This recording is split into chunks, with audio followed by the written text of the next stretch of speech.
Es vēlētos, lai jūs ieskatieties rūpīgi šajā fotogrāfijā. Varbūt paceliet roku, kurš ir izbaudījis braucienu ar šādu vilcienu. Tie bija tie burvīgie vilcieni. Jā, redz, kā apvienotais saraksts izrādās vairāk brauc. Tie bija vilcieni pirms mēs nopirkām Škoda Vagonka, kas braukāja pa mūsu sliedēm gadiem. Un pamatā tie ir vilcieni, kas ir ER2 un ER2T sērijas elektrovilcieni, proti motoru vagoni, tur galvas vagoni, piekabes un tā tālāk. Un tie ir ražoti, ER2 ražoti ir no 62. līdz 84. gadam, un ER2T tā ir jaunā sērija, kas ražot no 86. līdz 98. gadam.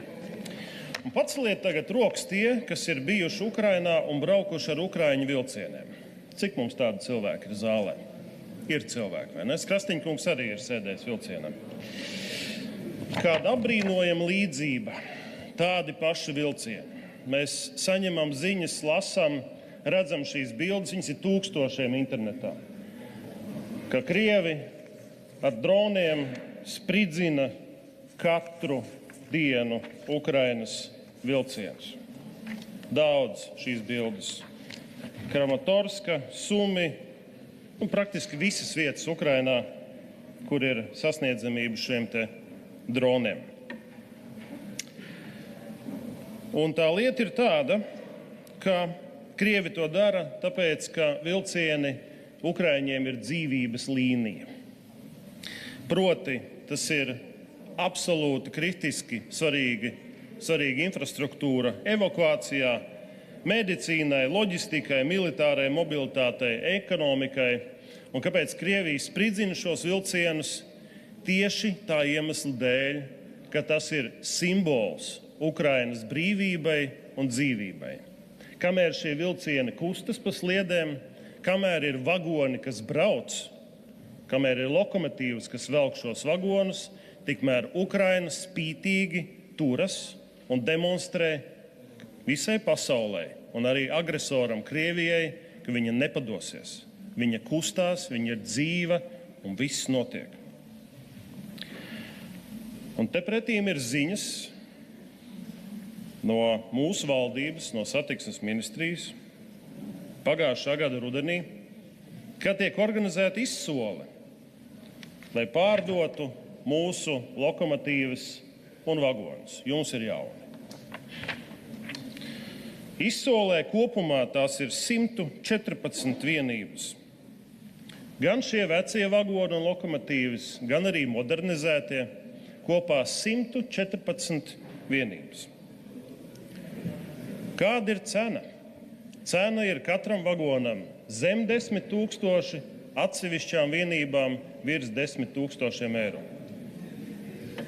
Kāda ir šo lietu vērtība, ja mēs varam salīdzināt? Tās automašīnas, ko mēs atņemam dzērāju šoferiem, bieži vien ir krietni dārgākas nekā tāds viens vagons, ko valdība pārdeva vienkārši izsolē.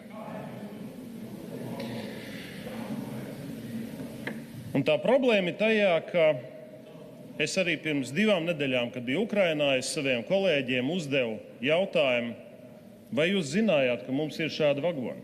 Jo tā ir ekskluzīva manta. Tāda nav Eiropā. Mēs varam palīdzēt, varbūt Lietuva, Igaunija, jo mēs viņus pašus ražojam. Viņi teica, ka ir ļoti sāpīgi noskatīties uz to, ka šāda manta tiek sagriezta metālūžņos vai vienkārši kādam atdota. Tāpēc, ka viņiem vagoni, lokomotīvas ar katru dienu paliek arvien mazāk. Viņiem šos vagonus vajag, lai glābtu cilvēku dzīvības, lai pārvietotu preces, lai nodrošinātu savu eksistenci un dzīvību. Un tā problēma ir tāda, ka acīm redzami mēs nespējam, šī valdība nespēja nostāties absolūti skaidrās, saprotamās pozīcijās. Mēs nespējam saprast valdībā, vai mēs esam par Palestīnu vai par Izraēlu, par ASV vai Venecuēlu. Nu pat vienas dienas laikā 2 paralēlas ziņas, ka mēs neplānojam iesaistīties operācijā Hormūza šaurumā, tā aizsardzības ministrs.